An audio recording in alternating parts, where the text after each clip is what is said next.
Hey YouTube, Petey Grizz here. Wanted to talk about a Swiss Army knot that I received recently. I picked this one up for I think like $3 or something plus shipping. It's an Imperial. I believe it's from the 90s. It's very similar, if not exactly like the Colonial Swiss. What do they call them? Colonial had their own Swiss line of knives. They cleverly called them like Swiss Master. That's what they were called. But this is made in Ireland by Imperial. And it clearly is meant to evoke the aesthetics of a Swiss Army knife, obviously. But it's lacking in quite a few areas. You can see here, maybe in the camera, the lining of the springs and the liners and such is just terrible. The liners are sunken, and not even sunken evenly. They're sunken to various degrees among them. One of the springs actually sticks out. It's kind of hard to see, but the corner of the spring actually sticks out under the scale and stuff. Would catch on your pants and slide them into your pocket and things like that. But let's check this guy out. Has a nice thick large blade.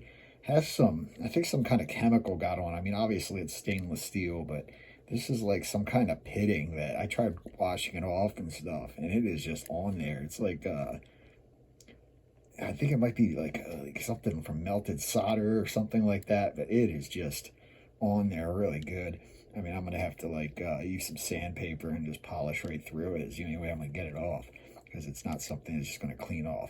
But it kind of evokes the Wenger style blade to me, a little bit more belly to it, although it's not really as rounded as the Wenger blades are, especially in this area right under the back of the nail nick. It's almost like the roundness went to the spine, which is kind of weird. But so you get like a similar blade edge profile to a Victorinox blade, but with the overall profile of a Wenger blade, which is interesting.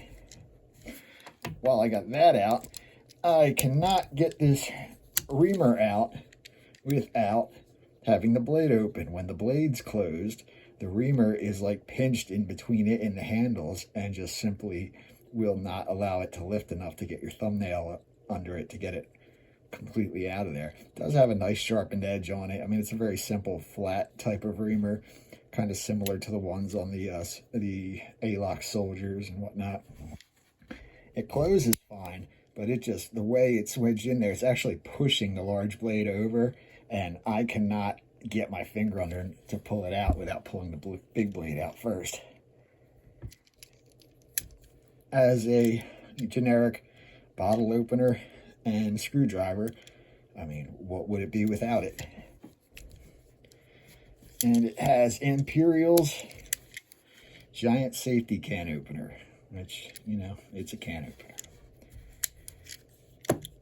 The tang stamp says, I should have showed this before, but oh well. It says Imperial Ireland with the little crown over the I and A. And there, that's the only mark on it besides the Imperial crown, hot stamped on the side of the scale. The bail goes through a hollow rivet, and it, you know, is quite loose. It squeaks a little bit. I mean, it's got this crimped part on it to make it look like a bail that's actually attached to a rivet, which I don't understand why they even bothered doing that. Just make it a plain D-ring and be done with it. But, you know, well, I wanted to compare this to another Swiss Army knot. This is a Schmidt Sohn. I believe it's from the 50s.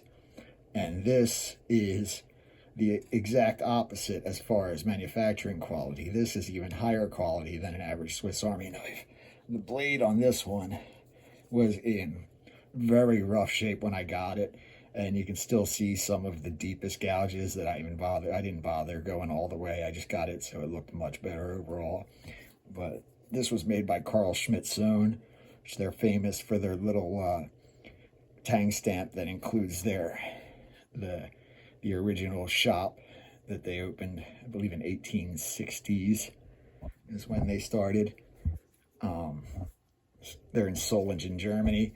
These are buffalo horn handles, and I love the contrast between the dark the pure dark horn on the back with this light horn on the front. I just think that's really cool. It gives it like a cookies and cream type vibe. It has the traditional three-sided awl. These are my favorite type of awl. I just think they look really cool. Sticking out of the side of the knife just gives it some eye candy. Has these bird's eye rivets with the contrasting nickel silver washer with a brass pin inside, so it really gives that bird eye effect, makes that pop. Has 4 brass rivets exposed, which on a Victorinox knife at this time you would only have seen 3 rivets. This 4th rivet here, or one of these rivets, would just be hidden under the handle. Has a 5-turn corkscrew, just like the Swiss Army knives of the era. May even be the exact same one, because Victorinox has been outsourcing their corkscrews from France for many decades. And, you know, it's very likely this came from the same manufacturer. It has a small clip blade, which is also worn like the first one. This one wasn't abused as much. It's just worn away from over sharpening. It was obviously much thicker to begin with, but still in great shape. One funny thing about this blade is it's one of the thinnest blades I've ever seen on a knife. It is damn near razor thin, if not paper thin at the tip. That tip is so delicate, and the fact that it's intact is just amazing to me. It has the old Warner style can opener, which once upon a time was used to open the can from the side, but then was later adapted to open top opening cans. Doesn't look like it was used very much. And it has a bottle opener slash screwdriver, you know, of the usual type. Nothing fancy there. But just wanted to show the extremes of Swiss Army knife clones. Now, these German knives, they made knives with the same features, you know, for many years before this, but they, at some points, did just straight up copy the Swiss Army knives. There's many German knives with red scales and with logos that are designed to look like the Victorinox. Usually they'll have generic stamps like Inox or Rostfree. They won't even have a particular brand over them. I believe they're made for like the Cutlery Guild, so they're made by different shops, but just branded generically for you know, export sales and whatnot. Anyway, thanks for watching. Like, subscribe, comment, and all that. And I will see you in the next one. Petey Grizz out.